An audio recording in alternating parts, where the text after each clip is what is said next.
And information is power, and being able to share that information is very, very positive for society. What's up, everyone? Aron Schatz here, Editor-in-Chief of ASE Labs, and welcome to Tech Talk with Aron. In this episode, I want to talk about the general internet, and I'm going to break it into three parts: the open internet, the closed internet, and then walled gardens. Those are the three primary components that I consider to be the generalized internet that everybody knows and loves, or loathes. You might think that the internet is entirely open. That's actually not the case. When you talk about the internet, you think of like a big highway with on-ramps and off-ramps where people are just coming on, going off wherever they please. That's not the case. Some of the internet is actually like a beautifully designed prison, designed to trap you in there and think that you're actually having a great time, but you're actually not able to escape that prison. And then there's this in-between thing that basically takes the combination of both, where you actually have to be subscribed or be logged in or actually pay for actual content. Let's get into this a little bit deeper. Let's start with the open internet. And when I mean open internet, and I'm using air quotes to mean open means unobtrusive, free, easy to actually access content. When you think of the open internet, you think anyone can publish. I'm publishing this on YouTube and likely another podcast platform. Anyone can actually go up there and publish. Granted, you need a login, but you do not need a login to actually view the content. And that's what the open internet means to me. One that you don't have any barrier to actually getting the actual content. The open internet has no gatekeepers. There's nothing stopping you from reading content. This means like blogs, personal websites like my own, ASE Labs, forums like Reddit. Reddit is interesting because the majority of Reddit is actually open. There are some subreddits that you actually have to register, but the majority is open and you can just read everything without actually registering. That's what the open internet means. Literally, most traditional websites that don't require you to actually have a login to read the content. It's important because if you think of the early days of the internet, that's really how it became to be what it is today. It was decentralized, it was searchable, and it was permissionless. It was literally what the early internet was, and it still is today. And it's how it became to be how massive it is to this day because of that openness.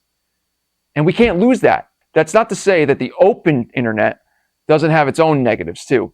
If you actually ask most people that are internet users, they will say like, yeah, the internet's great. And it also comes with a ton of baggage. False information, trolling, and general disdain for humanity is rampant on the internet. A lot of times you can't even trust what you're reading is actually true or it's factual. And that's really terrible because it used to be that most of the time you could tell easily when something was satire or something was bogus. These days, it's getting very, very hard to tell that. And with generative AI, all bets are off now. Generative AI is actually a different topic, and I want to save that for a different episode. Let's talk about closed platforms now. Closed platforms either require you to have an account or you have to pay to actually access the content.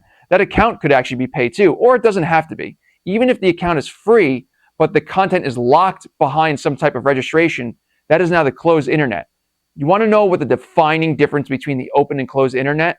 It's the anonymity that you actually have. Can you be anonymous when you read the content? If you can, congratulations, you're on the open internet. If you cannot and you have to be logged in, you're on a closed internet. And the closed internet comes with a few caveats. These closed platforms also have a lot of positives. Generally, for something like Netflix, you're paying for higher quality content.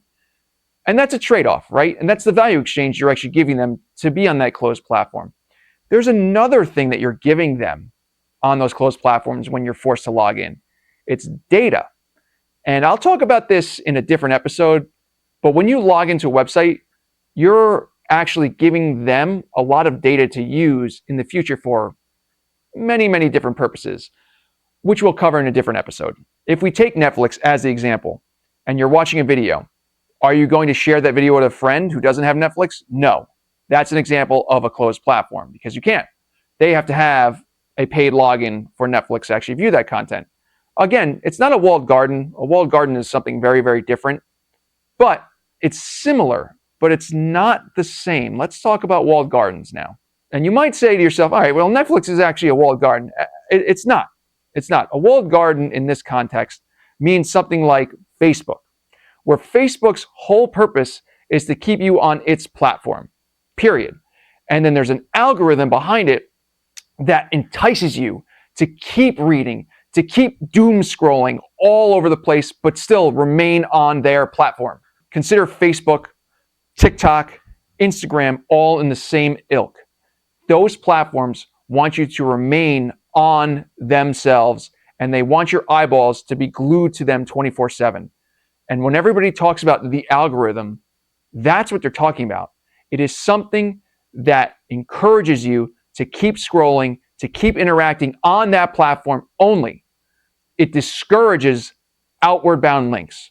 It encourages links within its own platform only. You can go in to most of these platforms like Facebook and such. I mean, you need a login, and right then and there, that means they are tracking you and you are consenting to that.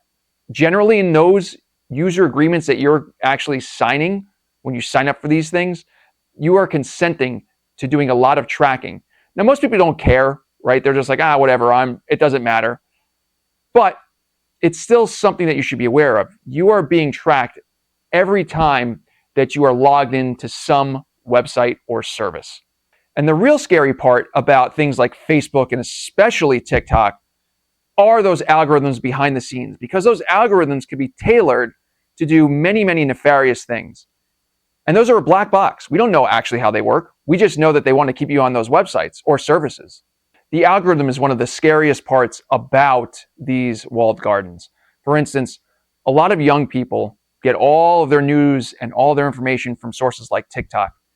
And that's really scary, because what the algorithm is trying to do is just to keep you engaged. And what's the best way to keep you engaged is to get you either angry, happy, or sad. It's really strange about the emotional response that triggers you to keep interacting with the platform. It also can present very, very twisted views of the world. And that's some scary thing. I talk about the algorithm, right? And what I'm actually talking about is that algorithm promotes addiction to that service. So the algorithm's main job is to get you addicted to that service.